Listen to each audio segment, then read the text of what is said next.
كبرات عدوماتنا انقع دحان مصاخب نابلنا مدبنا نجمر لنا ازي نايلو مشت مدب علامو نتي زنبرن زلون كهلو زغبون ناي لايف درفتاتنا كبرتاتو نمعقاب زعلمهيو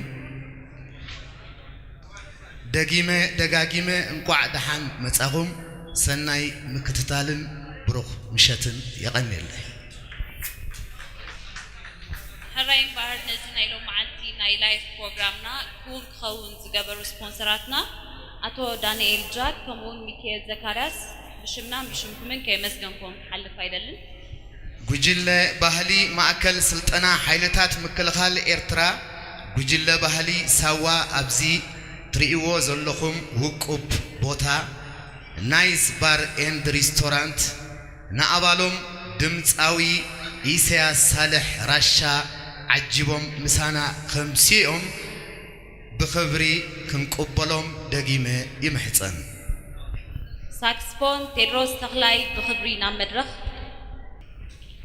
حراي ساكسفون سامسون قبرز قابيهر نام مدرخ ليد جيتار فيلمون نقاش بخبري نام مدرخ لايف درام موسى مكونن تشينز كومون هايله كفله حجي موسى مكونن تشينز كيبورد عوت يمانه نام مدرخ كيبورد عوت يمانه نام مدرخ بيز جيتار سايمون جيشو ود جيشو نام مدرخ عوت برهانه بخبري نام مدرخ عوت برهانه نام مدرخ هراين بار موسيقኛታትና በቦታውም ሂዞም ልናለው እጅምባር ተሪፍና ደሎ ድምፃዊ ኢሳያስ ሳልሕ ራሻ በክብሪና መድረኽ ራሺዝሞ ራሺቲ ታብዒት ሆፕ ድምፃዊ ኢሳያስ ሳልሕ ራሻ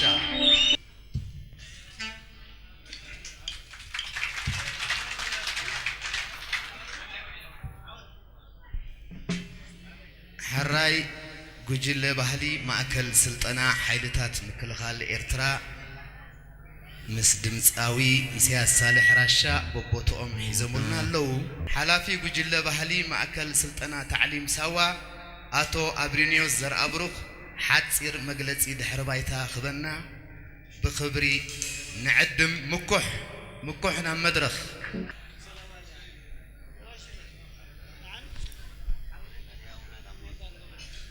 راين باراتو ابرينيوس بزعبازا ጉጅለ ባህሊ እንታይ ሓትለና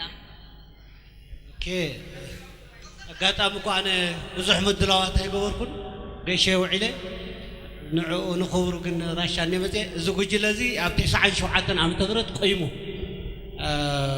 ኣብ ሳዋ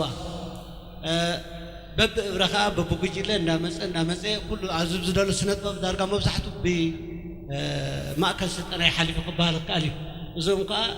ገና ኣብ መስርሕ ደሎም ብሓፈሻ ግን ኢሳያስ ሳልሕ ራሻ ሕፅራ ቢላ ኣብ ሓድሽ ደረፋይ ድጅምር ደሎ ውልዱ ስነጥበባዊ ኮይኑ ዝያዳ ግርምኡን ሓይሉን ዝያዳ ኣብዚ ሰዓት እዚ ኮርሳ ዝኸይድ ደሎ መንእሰይ እዩ ካልኦት እውን እዞም ኣብ ዘለውን ሳክስፎን ሳምሶን ገብረዝጋቢሄር ባዕልና ተሰልጥና ኩሎም እዞም ኣብዚኣ ዘሎ ብሓፈሻ እዚ ጉጅለ እዚ ከዓ ፅቡቕ ኣበርክቶ ዝኸይድ ደሎ ኢሳያስ ሳልሕ ራሻ ዝያዳ ሓይልን ብርትዕን ንክገብር ከዓ ዝደሊ ዝያዳ ምድለዋት يقندلنا አቶ አብሪኒዮስ حراي ድምፃዊ ኢሳያስ ሳልሕ ራሻ መጀመርያ ነዚ ናይ ላይፍ ስራሕ ክተቀርብ በቲ ዝገበርና ልካ መሰረት ዕድመ ናብዚ ቦታ እዚ እንኳዕ ደሓን መጻኻ ይቐኒልና ኣስዕብ ኣቢለ ግን ድምፃዊ ኢሳያስ ሳልሕ ራሻ እዚ ክበሃል ዝጸንሐ ብሓላፊ ጉጅለ ባህሊ ሰሚዕናዮ ኣለና ንስኻ ከም ድምፃዊ ምስ መሳርሕትኻ ዘለካ ርክብን ዝቐሰምካዮ ተመክሮን ካብ ጉጅለ ባህሊ ሳዋ ሕፅር ኣቢልካ መብርህ ክትበል ኣራይ መጀመርያ ንዓይ ክብሉ ብምሎም ምጾም ኣብ ዓበይቲ ኣሕዋተይ ኣርቲስት ጀሚርካ ቲፎዞይን ብጣዕሚ ከመስግነኩም ፈቱ ይቐኒለይ ብምቕጻል ኣበጋገሳይ ካብ 2003 ጀሚሩ ማለት እዩ ብመርዓታት እንዳገበርኩ ክመጽእ ጸኒሐ ብድሕሪኡ ኣብ መርዓት ድልቦ ኣብ ጉጅለ ኣቲኻ ትድልቦን ይፈላለዩ ምስ ጉጅለ ባህሊ ማእከል ስልጠና ምስተጠርነፍኩ ድማ ብዝያዳ ኣፍልጦ ረኺበን ሓይሊ ደሊበን ማለት እዩ ሰላዞም ኣብ ዘለዉ ሙዚቀኛታት በዓል ፋንጃ ኣሎ ጮቤ እውን ኣሎ ሳለኦም ስኒ ኣብ ደረጃ ዝበጽሐ ማለት እዩ ስለዚ ንብሙሉኦም ኣባላት ጉጅለ ባህሊ ማእከል ስልጠና ሓይታት ምክልኻል ኤርትራ ሳዋ ከመስግኖም ፈቱ ይቐኒልና ድምፃዊ ኢሳያስ ሳልሕ ራሻ ናይ ላይፍ ደራፋይ ምዃኑ ሎማዓንቲ ኣብዛ መድረኽ ከሪኤና ምዃኑ እናተኣማመንኩ ዕድል ንፌበን ክህብ ማትና ቆይሎም የብፅበይ ዘለዉ መድረኽ ንዓኻ ክንገድፈልካ ጽቡቕ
ዩ ክብረት ሃበለይ ሕራይ በአር ኣነ ከዓ ካብዞም ሙዚቀኛታትና ሓደ ፎከሴ እዛው ሙዚቀኛ ቴድሮስ ተክላይ ብዛዕባ ኢሳያስ እንታይ ትብለና? ኢሳያስ ከመይ ትሪኦ ከም መሳርሒ ታይካ ትገልጾ ትፈቱ? መጀመሪያ ዕድል ምሃብኩም ብጣዕሚ የቀኒለይ ንኢሳያስ ሳልሕ ራሻ ክገልጾ ተኮይነ ዳርጋ 13 ዓመት ብሓንሳብ ጌርና ኣለና ኣብዚ ጉጅለ ተቃንጠቃኒና ናብዚ ጉጅለ መፂና ኢሳያስ ኣዝዩ ሁርኩት ክሰርሕ ባህላይ ድሓር ደራፋይ ጥራይ ዘይኮነ ናይ ሙዚቃ ዕሙቕ ዝበለ ኣፍልጦ ዘለዎ ኣብ ርእይቶ ዕሙቕ ዝበለ ርእይቶ ክህብ ዝኽእል ደራፋዩ እዚ በፂሕዎ ዘሎ ደረጃ ከዓ ውህሉል ናይ 13 ዓመት ተመክሮ ኣብዚ ጉጅለ ይኹን ዝተፈላለዩ መንገዲ እንዳተሰርሐ ይመፅዩ ኣብዚ ከምዚሉ ክሪኦም ከኣለይ ኣዝዩ ዘሐጉሰኒ ኢሳያስ ኣዝዩ ንፉዕ እዩ ፃዕራሚ እዩ ድምፁ ገሊኡ ኩሉ ንፉዕ እዩ ብጣዕሚ ብቑዕ ደራፋይ ዝብሎ ኣነ ማለት ነዊሕ ብሓንሳብ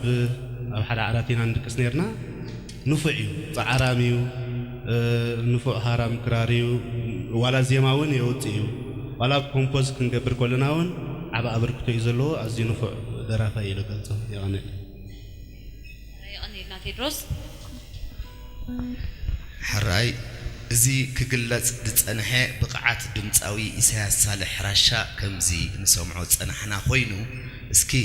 ድምፃዊ ኢሳያስ ሳልሕ ራሻ ክሳብ ሕጂ ክንደይ ዝኾኑ ደርፍታት ኣፍሪኻ ኣለኻ? ብዙሕ ምስ መን ሰሪሕኻዮም ገለ ክንብል እኳ እንተደይከኣልና ካልእ ኣጋጣሚ ክንብል ኢና ክንደይ ዝኾኑ ደርፍታት ኢኻ ሰሪሕኻ ክሳብ ሕጂ ሕፅር ኣቢልካ ዋላ ኣርእሲ ደርፍታትካ ጥራሕ ክትነግረና? ዝሰርሐኮ ብዙሕ እዩ ካብ 2007 ናትሒዘ ምስ ማእከል ስልጠና ምስ ኣተኹ ማለት እዩ ካብኡ ትሒዘ ናይ ሃገራዊ ደርፊ እንዳደረፍኩ ክመፅእ ፀኒሐ እቲ ኣብ ሜዳ ዝተረኣየ ግን ከባቢ 12-13 ደርፊ ክኸውን ማለት እዩ እታ ናይ ቀዳመይቲ ደርፈይ ኮኸብና ትብል ኣብ መበል 22 ዙርያ ዝደረፍክዋ እያ እታ ካልኣይቲ ኣብ ሲነማ ኦድዮን ናይ መበል 24 ግንቦት ትበተ ክታፈት ዝትብል ሳሰይቲ ዘለኽዎ ትብል ፍቕራዊት ምስ ክቡር ስነ ጥበባዊ ቃል ኣብ ተወልደ መደን ኮምፖስ ጌርና ማለት እዩ ኤፍሬም ሓጎስን እስቅኤል ገብራይን ግጥሚ ዜማ ሰሪሕማ ማለት እዩ ብማእከል ስልጠና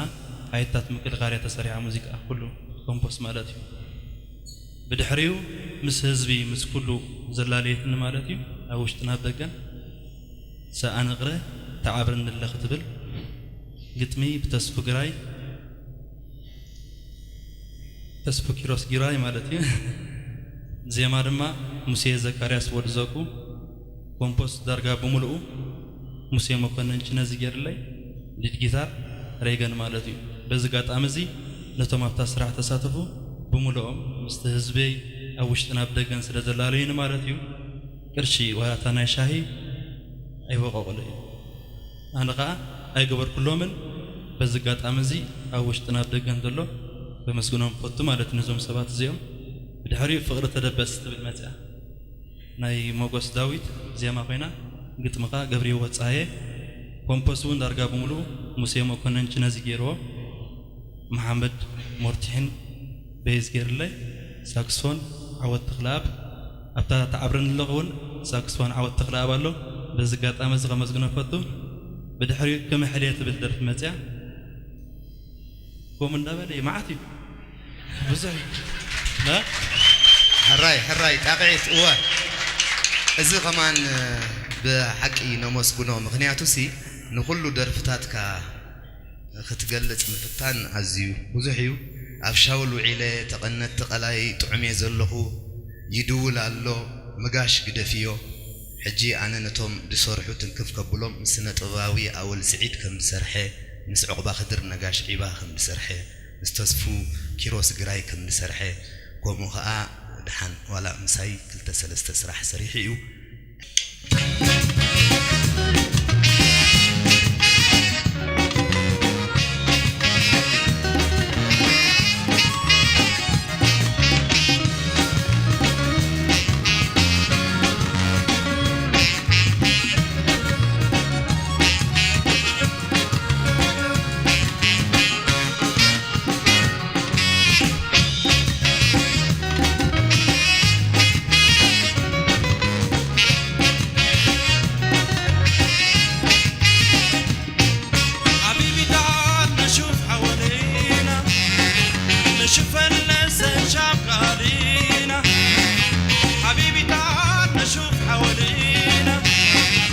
نشوف اللسان شغالين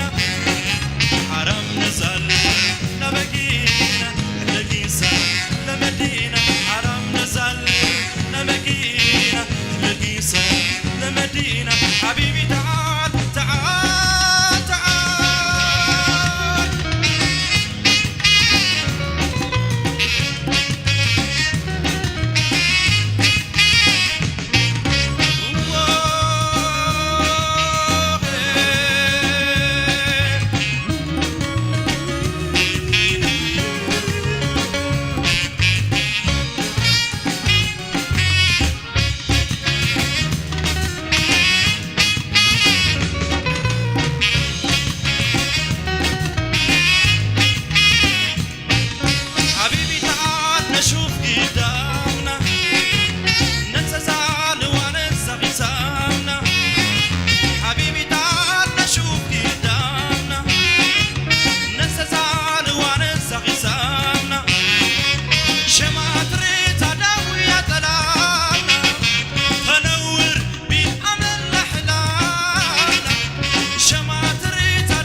لمدينة حرام نزل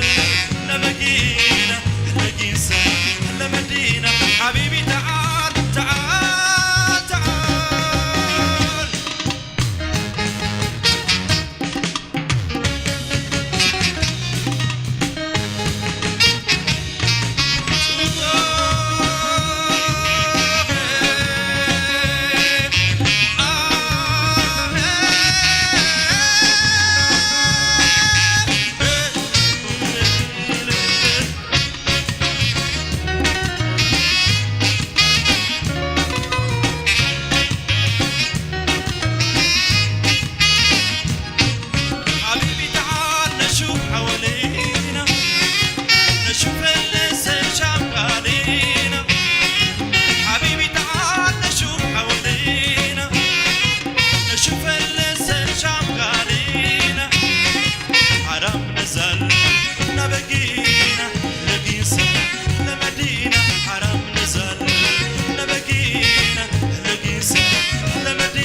حبيبي تعال تعال تعال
حرام نزل